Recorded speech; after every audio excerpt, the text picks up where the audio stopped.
Do you love synthesizers? I know I do. So in this video, we're gonna just kind of talk about our love of synthesizers and what makes them amazing. We're gonna get a little philosophical. Think of it like a love letter to synthesizers.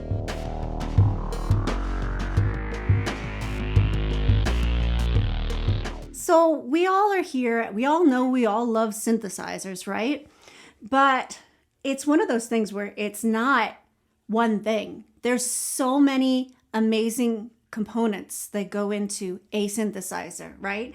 Ever since the dawn of synthesizers in 1915 with the Audion piano, Lee DeForest, you could think of him as the genesis of the synthesizer because what he created is considered the earliest example that we have of synthesizers, and he used vacuum tubes to do it. So what defines a synthesizer? Well, there's two main components that really classify a synthesizer. The first one is the sound must be generated either electronically or digitally. And number two, it has to give the creator so much creative control to shape the sound and just create whatever the heck it is that we want to create. Much more than just a basic EQ. There's analog synthesis, which is you create the sound through electrical voltage. Then there's digital synthesis, which comes from a place of digital processing, where it's digitally creating sound.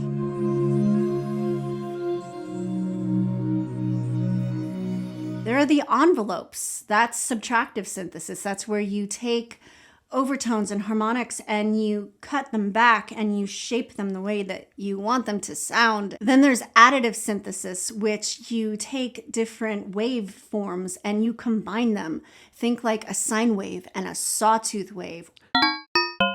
There's FM synthesis, frequency modulation. It's a method of synthesis where you take one waveform and you use that waveform to modulate the sound of another waveform.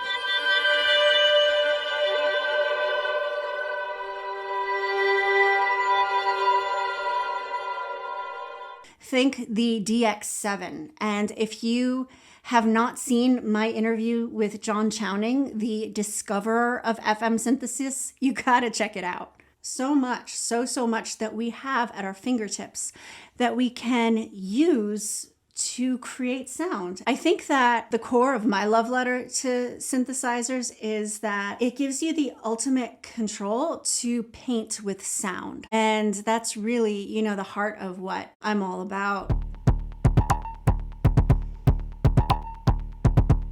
I think that art and music parallel each other, and this is such an incredible tool to just be our own artists. We have the power to shape sound. We have the power to create movement. No matter who you are, no matter how you feel is an accurate representation of who you are in your music.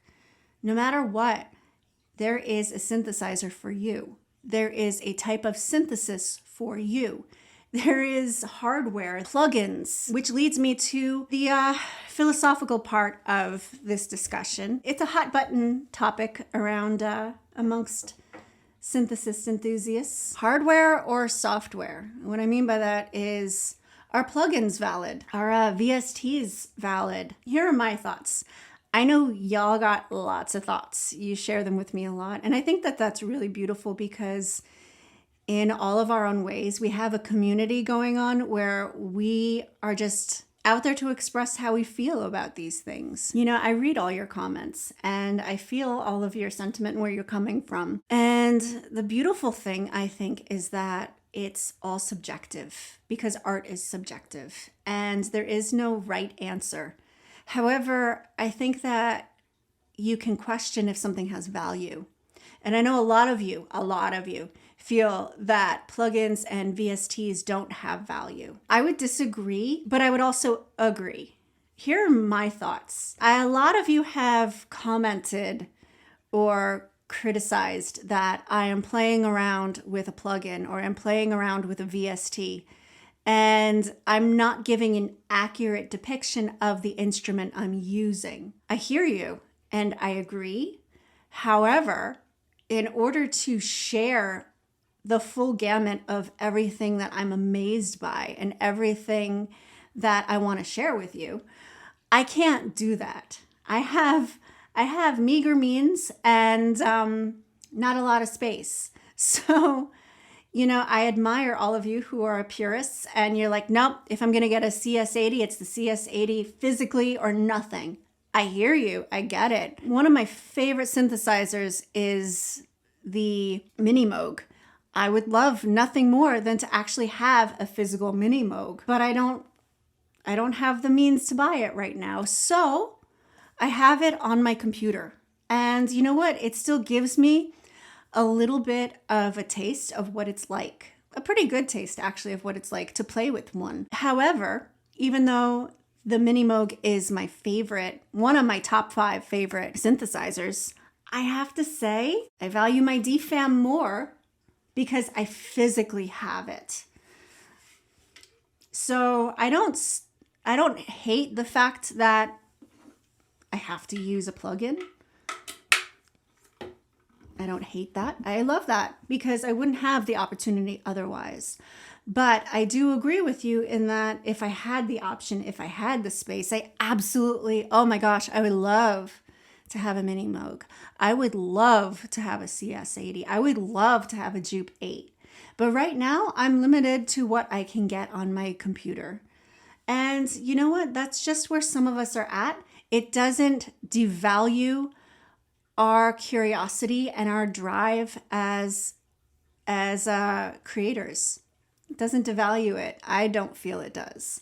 If you do, that's your opinion, and that's okay because it's all subjective. But, a little bit of a philosophical question. Does it still have value? I'll leave that answer to you. I love questions like this. It's kind of like, if you've been following me for a while, you know that I love Blade Runner. I don't know why I love Blade Runner. Many reasons I know why I love this. First of all, the synthesizers. My goodness. In the original Blade Runner and 2049. Oh, so good. I love the philosophical question, these androids have a consciousness, and does that mean that their life is not valuable? No. Synthesizers, I don't know, sometimes I feel like it has a conscience. I know it doesn't, but sometimes I feel like it does. Sometimes I feel like it wants to go in a direction. And I think as creators, I think that it's our job to be intuitive, to really dive into our chosen synthesizer, whether that be a plugin or physical, East Coast synthesis, West Coast, whatever your thing is. I think that it's our job to become intuitively sensitive to where the sound is going because it wants to go somewhere, I think it does. I just really love this art form, and it is an art form, and you're all artists. And, I just, as being part of the community of synthesizer creators and artists, I just wanted to say, I see you, and we're all here together. I love when you share with me clips and videos of your creations and your productions and your combinations and your creative endeavors. I just love that. I love that. And, just keep an open mind. And I feel like we can create anything. We can create any sound. And that's such an incredible, incredible thing.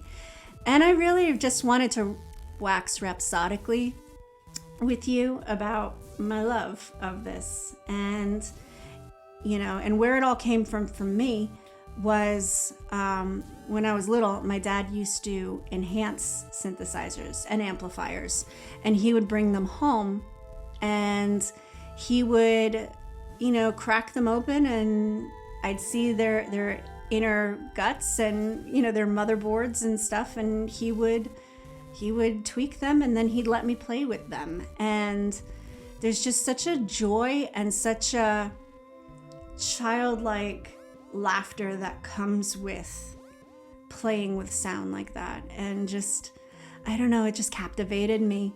And you know what?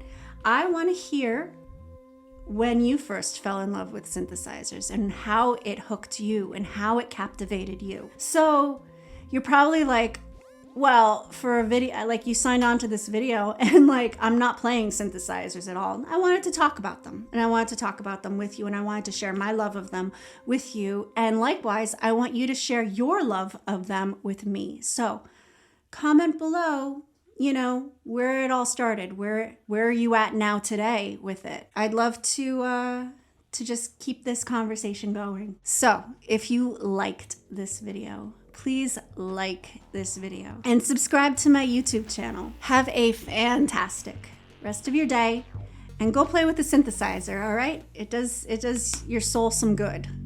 Bye.